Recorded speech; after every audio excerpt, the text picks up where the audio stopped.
Sometimes you just get some bad news. Have you ever just had a day that you got bad news? On those days when you get bad news, it's hard to feel good. This is the Good Mood Show. I'm the good mood guy. My whole thing is about helping you feel your best. But what do you do on a day that you just got some news that wasn't good? It makes you feel bad. I had one of those days yesterday. I've been dealing with a shoulder injury, my left shoulder, since April. It's been 6 months, 8 months, or six, yeah, 8 months at this point. And when I initially injured it, I just thought it was like any other injury. I was playing basketball and I thought it would get better. Well, it didn't get better. So I went and saw a physical therapist and I started doing some weight training on my own to heal it. And ultimately, here we are in the month of December, and I went and got an MRI. Yesterday afternoon, I got the results back and I read full tear of the labrum. I started to do some research on what that meant. And they, according to everything I read, it won't heal without a surgery. And that surgery takes you out of commission for 6 months. Man, it's just a bummer of news. And so I get this email yesterday with these results, and it was late in the day. And then I got another email. And something I was expecting to cost around $10,000 is going to cost around $100,000. That's bad news too. So I ended up with these two bad news emails, and man, I was in a bad mood. So we're going to talk about it. What do you do when you get bad news? And how can you feel good when life just gives you some crummy news? It wasn't. My hope was that my shoulder was going to heal on its own and that I'd be able to get back to 100%. I was not thinking I was going to have to either never operate and it won't ever be as good as it was, or operate and it still might never be as good as it was, but be without using it, without being able to work out or play basketball or do some of the things I love, pick my kids up for 6 months. Like, man, it's crummy. And and 100 grand is a lot of money. It's way more than 10,000. So I'm just going to talk through how I work through bad news, because here I am the next day after those two emails and I feel freaking awesome. So if you get bad news, there are some very specific steps I'm going to walk you through on this episode that can help you feel good again. It won't make the bad news any better. Maybe it will, because your attitude is really everything. Your attitude is your whole life. So let's get into it. So yesterday, after the bad news, I still had some meetings. I still had obligations to fulfill. And I did those half-heartedly, kind of feeling bad. And the first thing that you do when you get bad news is you need to process it. So I took some time. I set everything down. I actually felt what was going on. I didn't just brush it under the rug. I was like, hey, this doesn't feel good. I'm disappointed by this. So step one is just to stop. It is an action. The first action you take when you get bad news is to stop. That's an action. So you stop and you acknowledge this sucks. And the next thing that I did, and I highly recommend this, is that you share it with somebody. You share it with somebody that has your back, that cares about you. And so I sent a text message to my mom and my wife. And I said, hey, I got the results of the MRI back. It's a full tear of the labrum. And that was it. And I sent the text off. They both reached out. They both were like, oh, it totally sucks. It's such a bummer. I know that's not what you're hoping for. I'm sorry.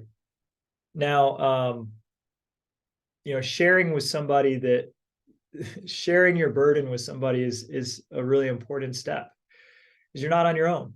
You're not alone in this world. I know we always think that we are, and we have to face everything alone. Of course, it's my shoulder. They can't fix it, but it is a disappointment for me. And I know that they love me so much, and they're, me sharing this burden with them lightens it for me. It's somebody else to carry the load with. So that's step two. the next thing I did is I went home and I was pretty dejected. I like slumped into the house, and my kids were being super loud and wanting to see me and want me to pick them up. And, I didn't really feel like doing any of it. And so the next thing is that sometimes when you're in a bad mood, you did get bad news, and it's okay to feel crappy. And then sometimes you're just tired. And so I was tired. It was the end of a long day. I'd been up since 4:30, as I usually wake up really early. And I had exercised really hard at the gym and given everything I had to work. And I got home and I was tired. And so sometimes when you feel really bad and you feel really low, it just means you need some rest.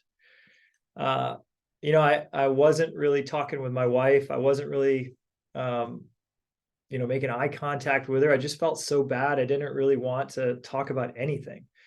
And so I gave myself that space. So the third step when you get some bad news is give yourself what you need. And I needed some time, and I needed some time to process. Now I have kids, and there's 4 of them, and there's responsibilities there. Um, Being a dad, coming home, hearing about school, and um, reading books and helping for bedtime. So I did those things. But thankfully, Katie, my wife, doesn't take it personally when she knows what's bothering me, and um, and I would communicate it with her. So in this case, because I had messaged her and told her about the shoulder, and then we had talked on the phone too, and she knew I was just dejected that I had gotten this bad news. And there was a point in time we were doing dishes, and she came over, and I still wouldn't really look at her. So I didn't want to talk. I just was feeling crappy. And she forced herself into my space, and she gave me a huge hug. And she just gave me a really tight hug. And it felt great. So, Katie, if you're listening to this episode, thank you for that. I felt so bad. I didn't even want to allow her to give me affection, but we get like that sometimes when we get bad news. But having somebody that, too, and Katie and I have been together now for, since 2009. So it's 14 years. We've been together for 14 years. At this point, she knows that sometimes I get bad news and I just feel bad, and it's nothing to do with her. Early in our relationship, I wouldn't communicate what was on my mind. I wouldn't stop, first of all, recognize that I'm feeling bad. And then I wouldn't tell myself that I was feeling bad about anything in particular. And then I would come home and not tell my wife that I was feeling bad. And then she would think that me not wanting to look at her or talk with her was because I was mad at her. And then because I wasn't communicating with her, she would get cold back towards me because she thought I was being cold towards her. And then we would have a fight, and it had nothing to do with her at all. It's just, I got some bad news. So I've learned now 14 years of marriage that communication is really key. And then she's learned that sometimes if I say something happened and I'm upset and I'm not wanting to talk with her, that it's not personal. It's not about her. It's about me trying to process what's going on with me. So it's awesome if you can have a spouse or a really good friend or a family member that can have your back like that and just be there for you, give you a hug, tell you that they care about you. So I was really tired. And after the kids did the bedtime, I just wanted to go to sleep and get some rest and try to figure it out the next day. So sometimes that's the best solution. Sometimes at the end of the night, anytime I try to solve a problem at the end of a night when I'm super tired and it's a really big problem, it goes nowhere. I just talk myself into a downward spiral because I'm too tired to be positive. And I know that trying to solve a problem in a negative mind is going to create a negative solution, and it is a death spiral. So I didn't try to do it. I didn't try to solve the problem last night. I knew I was tired. After we put the kids to bed, I just laid in bed, and Katie said, "You want to watch something on TV?" And I said, whatever you want to watch is fine. And she's a great wife. She put on a stand-up comedy special. I love stand-up comedy. And, we started chuckling, started laughing at this guy. This guy was pretty funny. We were watching on Netflix. And then about 2 in the morning, I woke up, and immediately adrenaline filled my body, and I remembered that I had a torn labrum in my shoulder, and I was wide awake. Well, knowing that being tired leads to bad moods, I knew I had to go back to sleep, or else today was going to suffer. So adequate sleep is a key to feeling good. I can't stress this enough. You need adequate rest. Your body needs it. And on low sleep, it's going to be really hard to be in good moods. So I use the Calm meditation app. And if I wake up in the middle of the night like that and I can't go back to sleep, they've got these sleep stories. You can just play a sleep story. I put on my earphones so that it doesn't bother Katie. And that's what I did. I got up, I got the Calm meditation app out. I played the sleep story. And at the end of the 30-minute sleep story, I was back asleep, and then was able to sleep until my alarm went off at 4:30. Now, my alarm goes off at 4:30 in the morning. You don't have to get up that early, but I'm going to tell you how things got really good today. And they did. I'm feeling awesome. So good that I'm here to share everything that I learned about it today with you. So I have routines and rituals to feel amazing. And I wake up that early because it's a time that I can work on my mood and my attitude before my kids get up and before my obligations at work. And it's a time that I can work on myself. So my alarm went off at 4:30, and I got up, I used the bathroom, and I immediately go to meditate. For me, again, I use the Calm meditation app. It takes 10 minutes. I put the app on, I listen to the daily trip or the daily Calm or the daily J, just whatever I'm feeling that morning. And I sit there and I stretch a little bit first to get my body moving. I do some Surya Namaskar, which is a little bit of yoga, just to get my blood pumping and get my body moving and stretch out. And then I play the meditation app. And the whole point is I'm focused on each breath, this breath, focused on this moment. I'm not thinking about the shoulder or what I'm going to do about it, or the doctors or the surgery or not the surgery, or all the problems that are going through my head about the $100,000 or whatever. I'm in this moment. So meditation is a practice. It's a training. Every moment I'm practicing how to just be here in this moment, and grateful that I'm alive, breathing in this moment. In this moment, when you practice that every moment, if you can just take a deep breath and exhale. In this moment, you always have exactly what you need. That's awesome. And so every single morning I start out with that kind of grounding, taking these deep breaths, knowing that in this moment I have everything I need. And that starts the day out on a pretty good note. So after the 10 minutes of meditation this morning, I then move to my knees, and I put my hand on my heart every morning, and I feel my heartbeat, and I say thank you to God. And I say, thank you, God. Thank you for this heartbeat. I'm so lucky that I have a heartbeat today. I say this every day, but I actually feel it because I'm feeling my heartbeat. And so I'm like, all this gratitude's flooding me about to God about having this life. And then, for me, I am relating it back to the shoulder this morning, and I start to think, man, God's not obligated to give me a heart that works well. I just did an event for Make-A-Wish, and I met this sweet little 19-year-old girl who got a heart transplant named Bella. She's the sweetest girl ever. And the heart transplant isn't, it's not going fantastic. And so she needs lots of prayers. If you're someone who prays, pray for Bella, that her heart transplant takes, and that she's good. But as I'm holding my heart and thinking, yeah, I have a torn shoulder, but my heart works. And so during this prayer, I started to thank God for everything in my body that worked. I thanked him for my knees. I thought, man, yeah, torn shoulder is a bummer, but if I had torn ACL, MCL, if my knees were really hurt, then I couldn't walk, I couldn't run. that would be a major bummer. So I started to thank God for my knees. And then I started thinking for my ankles. And then I thanked him for my right shoulder, it being so healthy. I'm right-handed. And then I thanked him for my left shoulder. I said, even though it's torn, I'm able to pick up my kids. I'm able to go to the gym and work out. I'm able to even play basketball. I started to thank him that, yeah, I have this injury. I know it, but, thank you that my body is in such good shape that I started thinking for my eyes that I could see. So all this gratitude, I was thanking God for my ears that I could hear the people I love.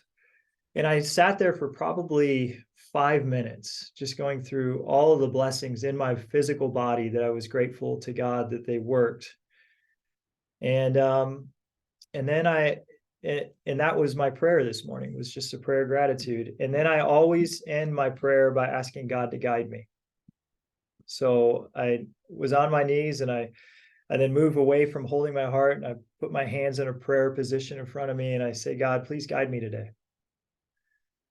And I think about the day ahead of me. I think of where I'm going, who I'm going to see, what I'm going to do. And I said, God, guide me this morning when I go play basketball. Guide me to have fun with my friends. Guide me to have fun with everybody, either on the other team or on my team. I don't want to be in a bad mood as I play, even if we lose. Then I said, hey, guide me this morning as I go meet with this client. I'm meeting with a client this morning.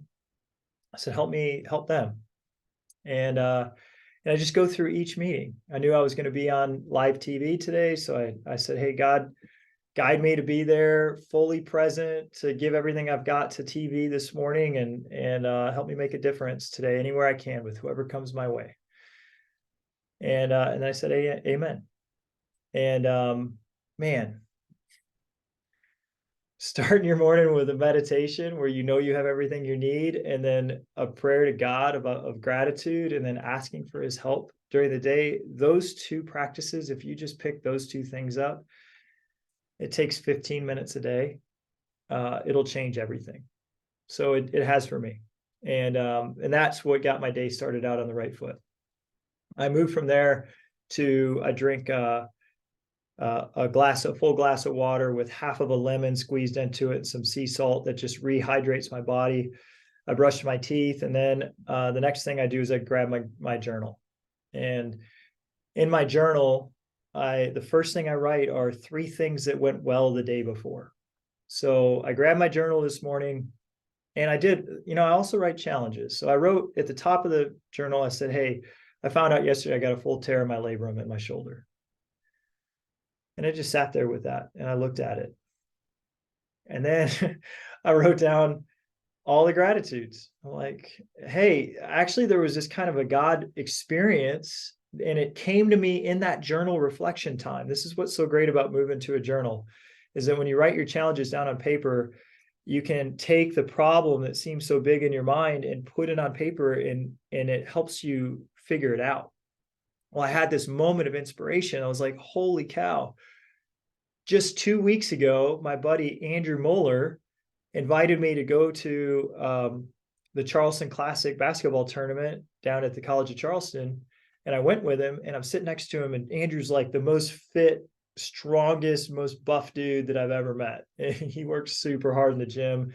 And I was asking him all about his fitness. And I was like, yeah, man, hey, I injured my shoulder. And he said to me, he's like, yeah, I tore my labrum in my shoulder too. And I didn't know I had a torn labrum at the time. He's like, yeah, fully torn, and I never had surgery. And I'm like, dude, you're so strong. And he's like, yeah, I just kind of I just trained myself through it, and I rehabbed it, and I decided not to get surgery. Well, that conversation came back to me today in my journal, and I was like, wow, God is so good. How did he know that I needed to talk to Andrew 2 weeks ago, because I was going to get this news 2 weeks later? But then, thanks to me, that I have this practice where I have a journal, and I can have a conversation with myself, and I can write down what's bothering me, and then I can have time to reflect on it, and I can see that and put the distinctions together. So there is a spot in my journal where every week I count miracles. And a miracle to me is when God winked at me, or something miraculous happened. Well, I counted that as a miracle. So after I wrote that, and then I started to write the miracle about how God was really guiding me and protecting me, even through this bad news, I started to reframe it, right? So this is the fourth step to bad news. You have to reframe it. Hey, we're all going to get bad news. Things aren't going to go the way that you want them to go every single time.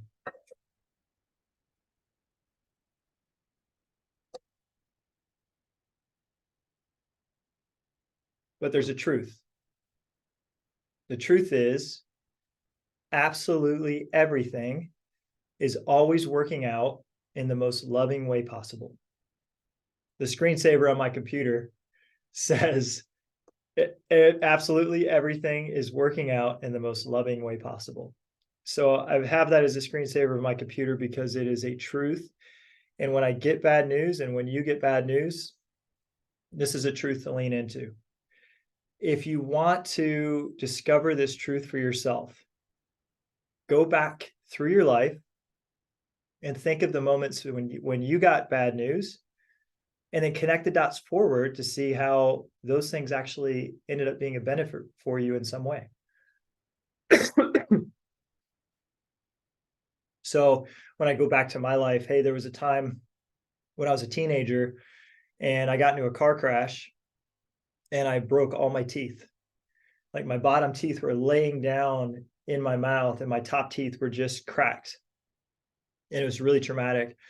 And that was really bad news. Breaking all your teeth when you're really a vain high schooler, that was pretty rough. But man, when I think about that moment, I was a very prideful teenager, and that was a very humbling experience for me.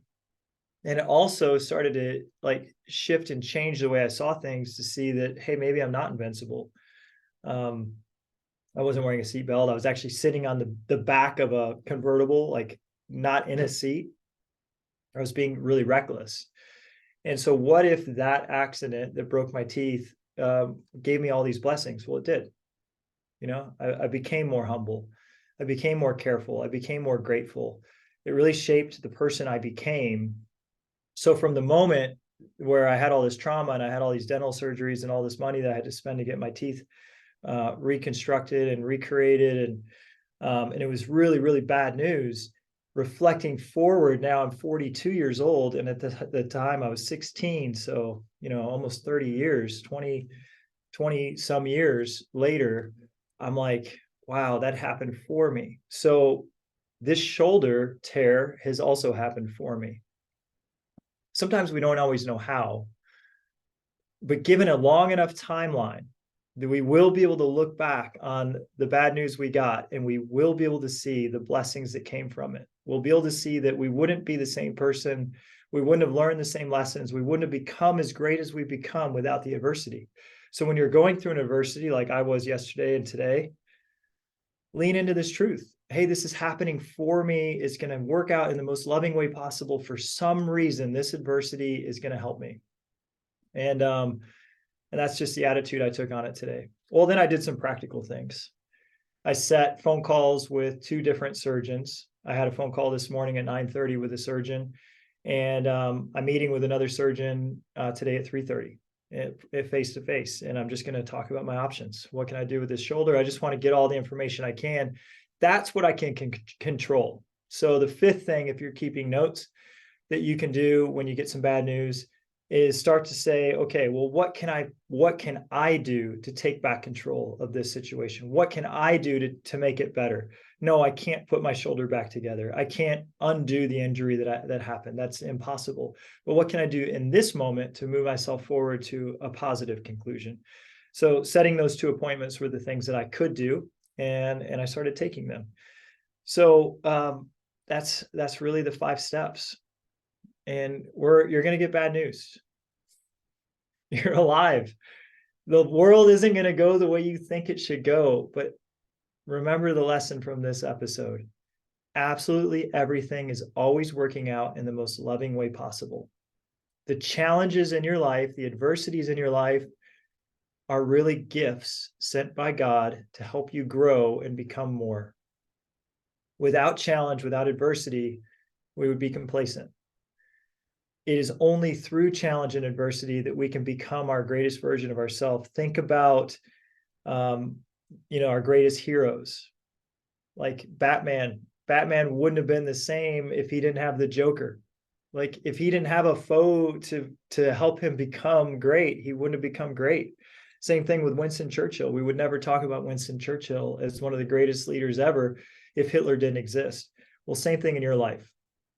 You don't get to be the hero. You don't get to grow into the great human being that you're going to grow into if you don't get bad news sometimes and have adversity and have to become better because of it. So you're going to get bad news. It's going to be okay.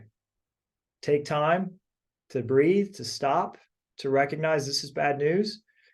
Share it with somebody. Recognize that sometimes when you're feeling bad, you're just tired, and give yourself some rest. And then wake up, be grateful for your breath, be grateful for God, for all your blessings, journal about, what you're doing well, journal about your challenges and see if any insights come to you like they did to me, and then take positive action to make your situation better. And with that, I feel freaking on fire. I've been having the best day today. I've been crushing it. I was on the news, as I said, it went awesome. Met with my client this morning. It went awesome. Recorded a video for next week's podcast episode that's coming out. Have been like just doing so many big things, moving myself forward to a great future, and we're gonna figure out the shoulder. So appreciate you guys listening, and I hope that you have a good mood this week too. We'll see you.